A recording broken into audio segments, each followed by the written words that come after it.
Well, it's the 30th of December, and you can feel free to be as disturbed as you want because I am down with the sickness. Yeah, it's been about 3 days. I haven't been feeling great, but that didn't stop Ben and I from doing a thing.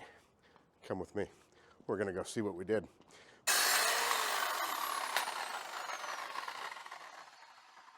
Most of you that watch regularly, which is, you know, all dozen of you, appreciate it, by the way. Ben and I went to Alton. We bought something big. And whenever I say something big, I mean literally something big. I say that because this is a 1998 Chevy Silverado 3500 4x4 crew cab long bed. And yeah, it's kind of a long walk around. This is what Ben and I will be using whenever we start hauling heavy stuff. We found this on Facebook Marketplace, so yeah, Facebook Marketplace for the win. There's something that's extra special about this. This was originally sold in Texas, spent most of its life in Texas and Mississippi. It's been in Illinois for about the last 7 or 8 years, and in those 7 or 8 years it spent in Illinois, I don't think it did a whole lot of driving in the winter. So if you notice all of the cosmetic blemishes on this, well, that's just sun bakery. And yeah, the roof's got some of that surface rust, but that's that Texas sunbake effect. It's not a showstopper, but it doesn't have the things that all of these things have, which is rust, usually right down there. Not only does it usually rust out right there, it rusts out right there. And anybody that knows anything about these Chevys or any pickup truck, these cab corners, they always rust out. There's no sign of rust anywhere on the cab corners, rocker panels, nothing like that. Which, it was not our intention to buy a vehicle for the purpose of restoring it in any way, shape, or form, but I'm kind of falling in love with this thing. It's really long. Giggity. It's a 169-inch wheelbase, and I think with a little bit of attention, we can make this thing really kind of nice. These OBS Chevys are starting to grow in popularity. I looked on Bring a Trailer last night, and several of these that are in phenomenal condition are selling for upwards of $20,000. That's about 7 times what we paid. I'd also like to thank Choo Choo. Train Davis down in Alton was the previous caretaker of this vehicle, and I think he took pretty good care of it, all things considered. Now, the things that it needs are the things that most of these need. As you can see, the door handle, it's a little wonky.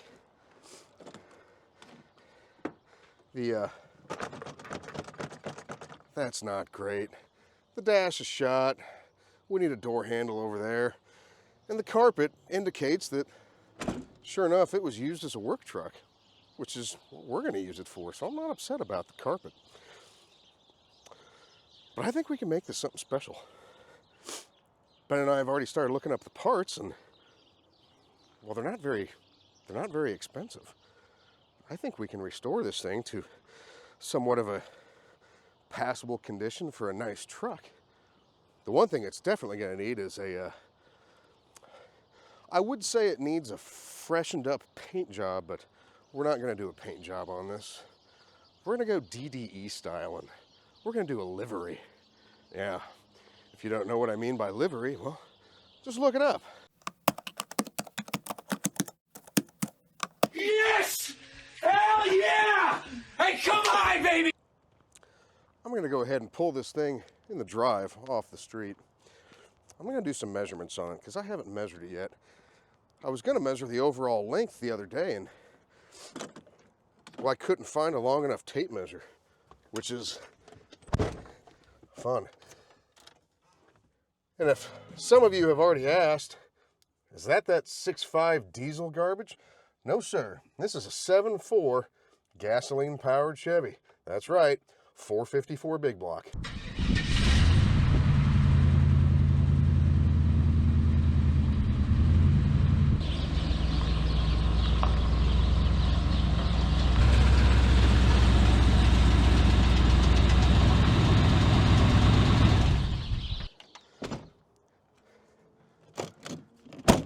Now, the doors don't shut very easy, but all of these things are easily fixable with just a little bit of tender love and care.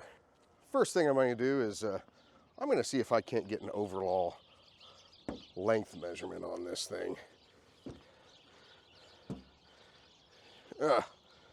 Ben's going to hate me for this. You're going to have to do some editing, Ben. Sorry about it. Find a place to put the camera. See how long this thing is from bumper to bumper. Like I said before, this is an 8-foot bed crew cab. And I do believe this may have been one of the longest passenger trucks GM ever made.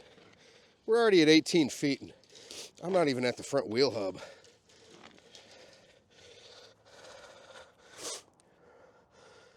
It's 21 feet, bumper to bumper. 21 feet.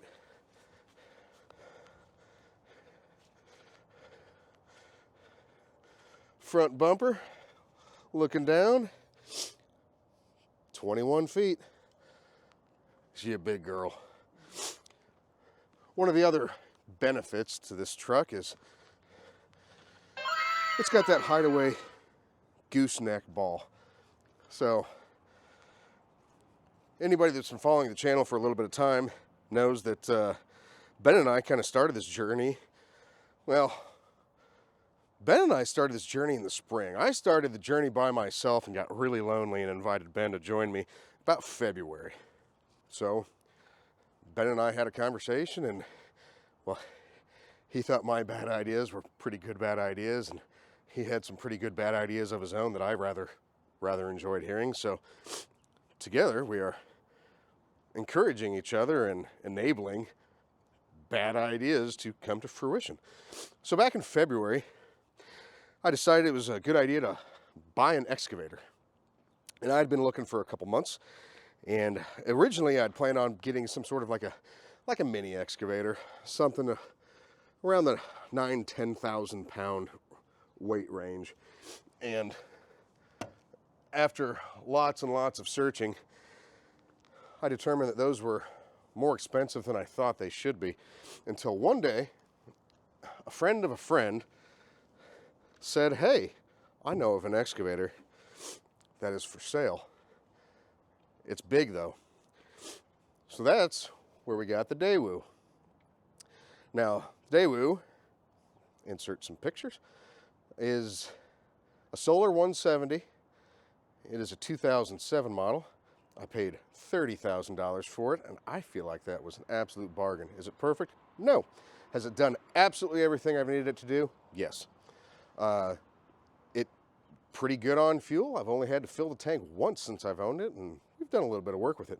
But the reason I bought the excavator is because I got a quote to dig a basement for the barn-dominium that I'm going to build for my wife and now son. Just to move the dirt for the basement, and dig the septic, and do a geothermal field, the quotes were coming in between $25,000 and $30,000 just to move dirt. And that just didn't quite sit right with me, and I thought long and hard and determined, how hard can it be? For $30,000, I'll just buy my own and do it myself. That's kind of where it all started. Once the excavator came, I immediately went to work, and of course, being the feral husband that I am, the first thing I did on the property was built myself a bullet stop, because I like shooting guns, and I'm also conscientious that every bullet that comes out of the muzzle of a gun that I pull the trigger on, I am responsible for, no matter where it lands. And I didn't like the idea of sending those bing bangs into the woods and not knowing where they go. So I built a shooting berm. The shooting berm was the first project on the excavator. Got familiar with the controls, and I think it turned out all right.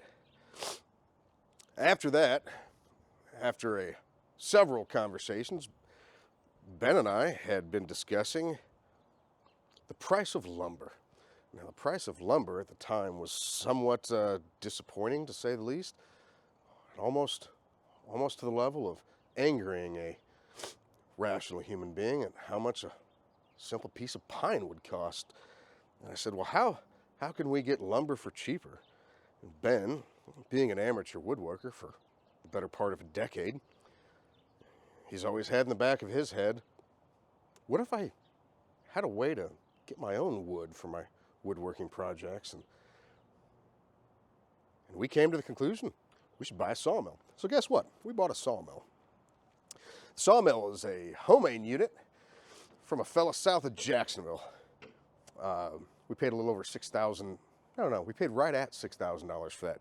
It wasn't 100% complete when we bought it, but the sawmill cuts a 40-inch diameter log up to 19 feet long. It's significantly larger capacity than like the Homestead sawmills and the Norwoods and the other sawmills that you see advertised on Instagram, which no doubt if you watch this channel, you probably have some sawmill advertisements popping up because, let's face it, Zuck's always listening. A sawmill from a manufacturer of that capacity is somewhere between $15,000 and $20,000. So we found a fella that just builds really good heavy-duty sawmills, and we got one for a fair price. It came with a little 5-horsepower motor on it, and we knew the day we bought it that that wasn't going to be enough chooch to cut through some of the big hardwood logs that we were inevitably going to have on this contraption.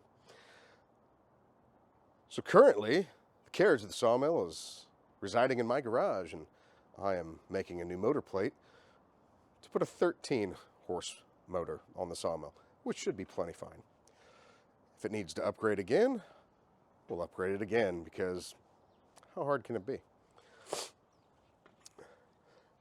Now, once we got the idea of having a sawmill, we realized very quickly that we just can't buy a sawmill and just put it somewhere and on the property and just have it sitting there. We kind of need a workshop. So Ben and I discussed the possibility, and eventually we decided the shipping container route is the most cost-effective route of having an enclosed space that we can convert to a workshop. So from Arrow Trailers in Springfield, Illinois, we bought a 40-foot high-cube shipping container. This was delivered, and that delivery was not without its problem. The truck, whenever he delivered it, he actually got stuck, so he had to dump the trailer, or dump the container where he was. And my father-in-law and I had to hook up both of our pickup trucks to the front of this big Freightliner flatbed rollback, and we had to pull him out of the soft ground. Didn't think it was going to be that soft that day. Anyway, we got it unstuck, and the shipping container wasn't exactly where we wanted it to be. So the excavator once again came in clutch, and we moved that container right where it needed to be, on top of the gravel pad that Ben and I had previously put down. The gravel pad is made up of asphalt millings, and that is also the material that the driveway is going to be made out of. We have the first 300 to 400 feet, I haven't taken a good measurement of it yet, 300 to 400 feet of the driveway is already installed at the property. We did that last October, before Ben and I partnered up on this adventure. It was part of the plan to have more driveway put in this year, but time gets away from you, and Lord knows I like spending time with my little dude. I have a soon-to-be 2-year-old son at home, and, well, he's a lot of fun. Anyway, so we got the shipping container, we got the excavator, we got the sawmill, and we quickly realized that there was at least one more piece of equipment that we were going to need to complement the excavator, and that's a Bobcat. One of our best performing videos was whenever we went and bought this Bobcat. It's T300. It's 2007, 8, 9, something like that. It's an older model, track steer, non-heated cab, non-air conditioning, nothing like that, but it does have the high flow hydraulics, which is kind of a must for us because, well, we were going to use those high flow hydraulics. We haven't really yet, but at some point, you better believe that we're going to have a trencher, probably a brush hog. We're going to have all kinds of attachments on the front of that thing. It's going to be a lot of fun. After we found the Bobcat, it became apparently obvious that we had fallen short yet again on required equipment. Luckily, we have a good friend named John Zirkle, who graciously lent us his time, truck, and trailer to go get that thing. So we drug this Bobcat home back to the farm. So now we've got a Bobcat with 3 buckets, mind you, one of which is a grapple. We have an excavator, but we don't have a truck. We don't have a trailer. After we got the Bobcat, we realized that we could probably make some money with this thing, renting it out on the weekends, doing some side jobs. The problem is we didn't have any way to transport said Bobcat. So the search begins again for the next piece of the puzzle. The next piece of the puzzle is what I'm standing in front of right now. A 1-ton truck. That's right. We have enough towing capacity to haul the Bobcat wherever we need. With one minor problem. We ain't got a trailer that'll hold the capacity of the weight of the Bobcat. That thing weighs about 10,000 pounds with all of its attachments loaded onto a trailer. And my little half-ton farm truck, well, it's just not up to the task, and hate to say it, neither is Ben's F-150. So in comes this thing, which, by the way, I don't have a name picked out for this yet. I'm thinking it's either going to be Tug or Chug. Maybe we can do a little viewer survey. Let's do a vote. Put it to a vote. Because this thing is the size of a yacht, it's basically a boat, I think this is either the Tug boat or the Chug boat. Chug boat, because of that 454 under this hood, well, she kind of sucks the fuel down without regard of how fast she's doing it. So looking back at the year that Ben and I have had, it kind of all started in February whenever I bought an excavator. And we just kept adding toys to our collection, because boys never really grow up. They just get more expensive, better toys, don't they?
Don't mind me, I'm just gonna fix an oil leak real quick.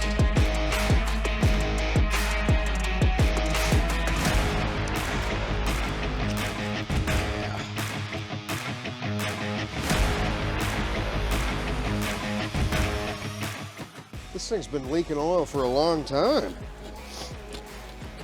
That's all right.